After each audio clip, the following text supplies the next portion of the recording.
Hello दोस्तों, Urvija education के YouTube channel में आपका स्वागत है।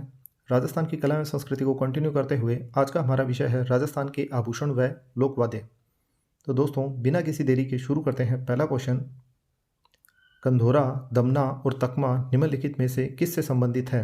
ये फसल की कटाई के समय के अनुष्ठान हैं, ये बंजर भूमि पर दिए गए कर हैं, ये आभूषण के प्रकार हैं, ये राजस्थान के उत्तरी भाग में विशेष रूप से विवाह के प्रकार हैं। तो दोस्तों, दिए गए ऑप्शंस में से आपको सही ऑप्शन चूज़ करना है और बताना है कंधोरा, दमना और तकमा निम्नलिखित में से किससे संबंधित हैं। तो दोस्तों, इसका सही आंसर होगा ऑप्शन सी, अर्थात ये आभूषण के प्रकार हैं। कंधोरा, दमना और तकमा आभूषण के प्रकार हैं। कंधोरा कलाई पर पहना जाने वाला आभूषण है। दमना हाथों की उंगलियों पर पहना जाने वाला आभूषण है।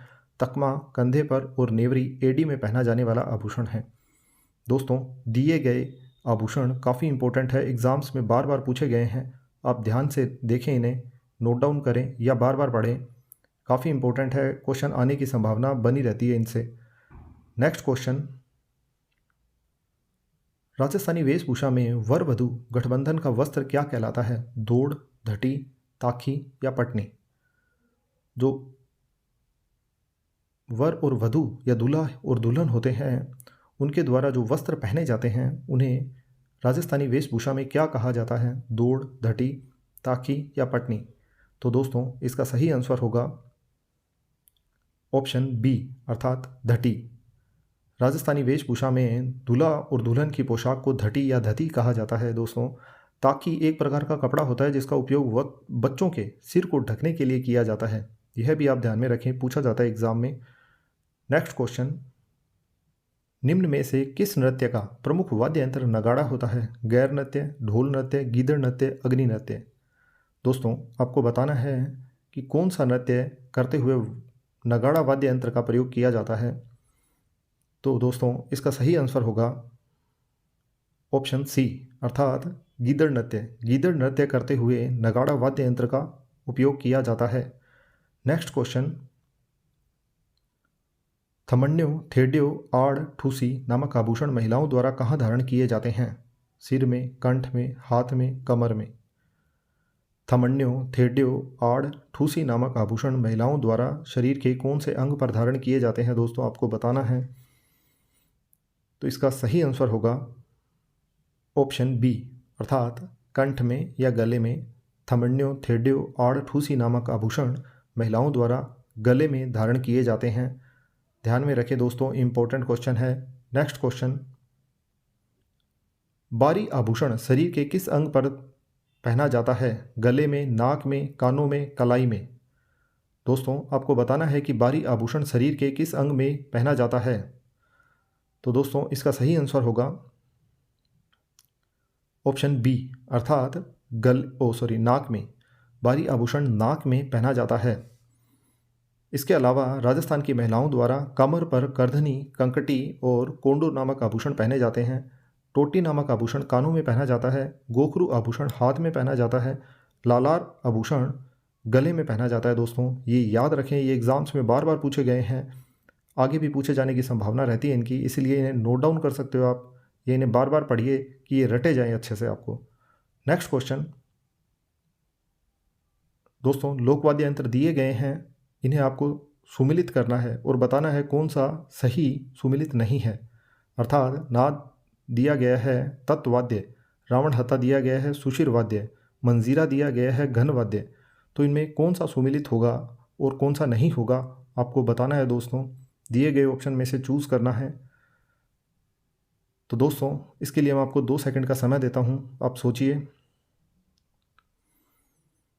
दोस्तों, मंजीरा घन वाद्य होगा, यह सही है, लेकिन रावण हत्ता सुशिर वाद्य नहीं होगा, यह एक तत्ववाद्य है। और नाद जो है वह सुशिर वाद्य होगा, इसलिए पहले 1 और 2 सही नहीं है, तीसरा बिल्कुल सही सुमिलित है। तो दोस्तों, इसका सही आंसर होगा ऑप्शन ए, अर्थात केवल 1 और 2। रावण हत्ता तत्ववाद्य है और नाद सुशिर वाद्य है। मंजीरा घन वाद्य होगा, यह सही है। और दोस्तों, मैंने यहाँ पर आभूषणों के नाम दिए हैं, कौन सा तत्ववाद्य है, कौन सा सुशिर है, कौन सा घन है, कौन सा ताल वाद्य है। तो आप इसे नोट डाउन कर सकते हैं, काफ़ी इंपॉर्टेंट है, इजीली आपको याद भी हो जाएंगे, एग्ज़ाम्स में बार बार ऐसे पूछे जाते हैं। तो दोस्तों नेक्स्ट क्वेश्चन, निम्नलिखित में से कौन सा एक तार वाद्य है? सतारा, मोरचंग, रवाज, बांकिया। दोस्तों आपको बताना है दिए गए ऑप्शंस में से कि कौन सा एक तार वाद्य है। तो दोस्तों इसका सही आंसर होगा ऑप्शन सी अर्थात रवाज। रवाज एक तार वाद्य है दोस्तों। यहाँ पर सतारा भी दिया गया है, सतारा इसमें जिसमें तार आता है, तो दोस्तों यह कंफ्यूज करने के लिए बार बार दिया जाता है, सतारा कोई तार वाद्य यंत्र नहीं है, यहाँ रवाज तार वाद्य यंत्र होगा। नेक्स्ट क्वेश्चन, दोस्तों देवनारायण जी की फड़ का वाचन करते समय कौन से वाद्य यंत्र का उपयोग किया जाता है? आपको बताना है मंजीरा, मंडल, जंतर या कुंडी। कौन सा सही होगा?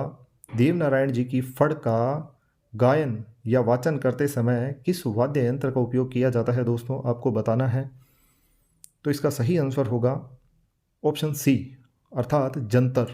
देवनारायण जी की फड़ का वाचन करते समय जंतर वाद्य यंत्र का उपयोग किया जाता है। दोस्तों देवनारायण जी एक गुर्जर योद्धा थे, इन्हें विष्णु का अवतार माना जाता है और इनकी जो फड़ है वह सबसे लंबी फड़ है, यह भी आप ध्यान में रखें। नेक्स्ट क्वेश्चन, झेला, जमेल्या, पीपलपत्र, आगोत्या शरीर के कौन से अंग पर पहना जाने वाले आभूषण हैं? झेला, जमेला, पीपलपत्र, आगोत्या कान पर, गर्दन पर, हाथ पर या उंगली में? तो दोस्तों इसका सही आंसर होगा ऑप्शन ए अर्थात कान में। झेला, जमेला, पीपलपत्र, आगोत्या कान में पहने जाने वाले आभूषण हैं। दोस्तों मैंने कुछ और आभूषणों के नाम दिए हैं यहाँ पर, कान, गर्दन, हाथ और उंगली में जो पहने जाते हैं, आप इन्हें नोट डाउन कर सकते हैं, लिख सकते हैं और बार बार पढ़ भी सकते हैं, इजीली आपको याद हो जाएंगे। क्वेश्चंस इन्हीं में से पूछे जाते हैं, बार बार एग्ज़ाम में पूछे जाते हैं। नेक्स्ट क्वेश्चन, दमड़ा शरीर के कौन से अंग में पहना जाने वाला आभूषण है? कलाई में, उंगली में, टखने में या गर्दन में? दमना कौन से शरीर के कौन से अंग में पहना जाने वाला आभूषण है? दोस्तों अगर वीडियोस आपने पूरी वीडियो ध्यान से देखी है तो पहले क्वेश्चन में मैंने आपको बताया था कि दमना शरीर के कौन से अंग में पहना जाता है। तो इसका सही आंसर होगा दोस्तों ऑप्शन बी अर्थात उंगली में। दमना उंगली में पहना जाने वाला आभूषण है। दोस्तों इसी के साथ आभूषण और वाद्य यंत्र से संबंधित क्वेश्चन समाप्त होते हैं। मिलते हैं नेक्स्ट वीडियो में। धन्यवाद।